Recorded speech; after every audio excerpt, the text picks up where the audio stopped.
So what is Enduro? You hear it everywhere. Enduro bikes, Enduro trails, Enduro races. But what does it actually mean? Because depending on who you ask, you will get a different answer. So in this video, I am going to break it down all for you.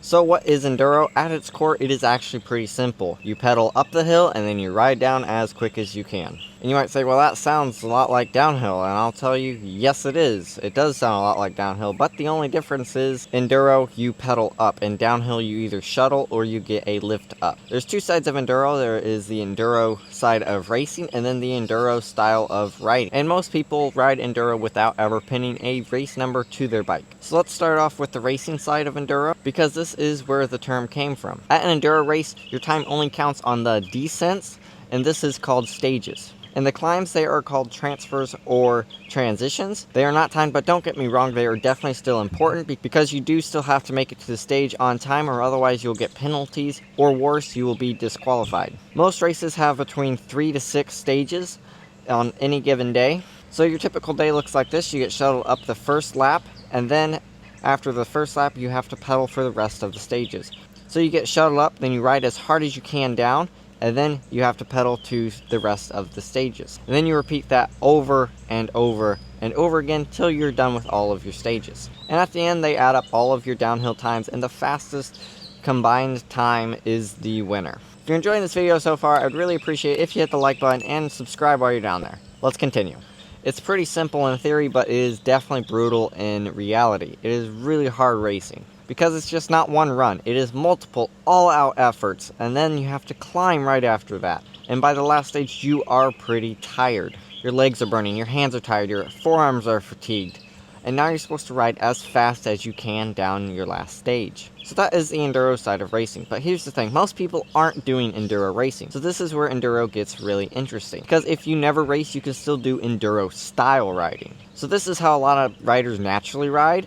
It's just big days on a bike, and then you ride up big climbs, and then you ride down as fast as you can and have the adrenaline pumping on the descents. It's a mix of terrain, then you ride hard when it matters, and then you just chill up on the climbs. So you're not sprinting the entire time like XC, and then you're also not doing lift laps like downhill. You're doing a little bit of everything. You're climbing, you're ascending, you're pushing yourself, you're resting, and then you repeat. And that is Enduro. So what is a Enduro style trail? Enduro trails usually lean more towards the descent of things. You'll see longer downhills, more technical sections, chunk routes, rocks, steeper lines, bigger features, but not always jumps. Some Enduro style trails can be flowy as well.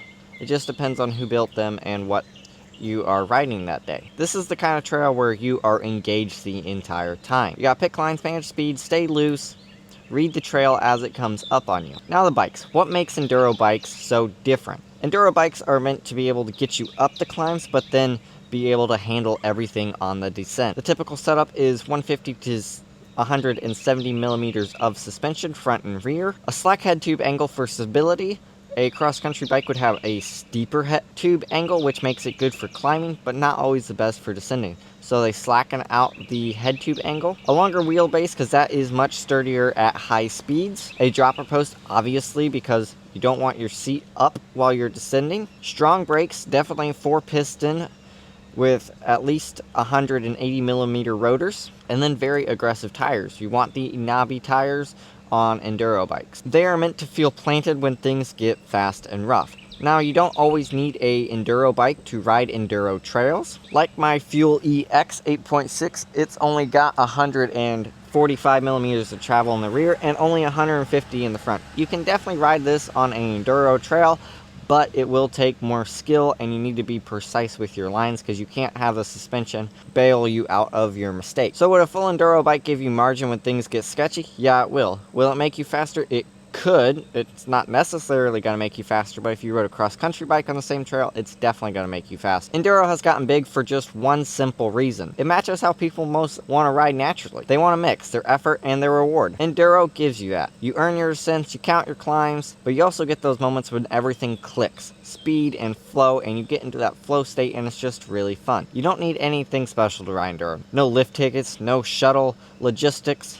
just a bike, some fitness, and some willingness to ride up the climbs. So should you try enduro racing? I personally have never tried it. There's never really been one in the area when I am around, but if you want to try one, it's definitely probably worth a shot if that is what you want to try. You don't have to be some elite pro athlete riding the EWS every other weekend.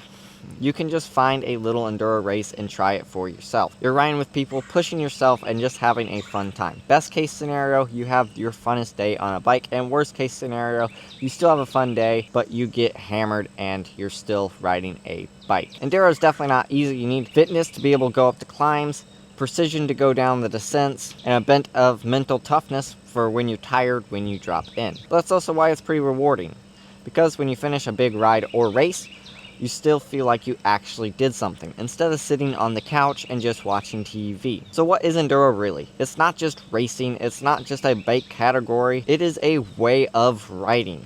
You pedal up, you ride hard on the descents, and then you do it all over again. So whether you're just racing the clock or your buddies down the hill, enduro can be really fun. So that is enduro broken down. I hope you enjoyed this video, and let me know in the comment section down below what was most helpful. Go and check out this video right here because YouTube thinks it is the best one for you. I'll see you over there.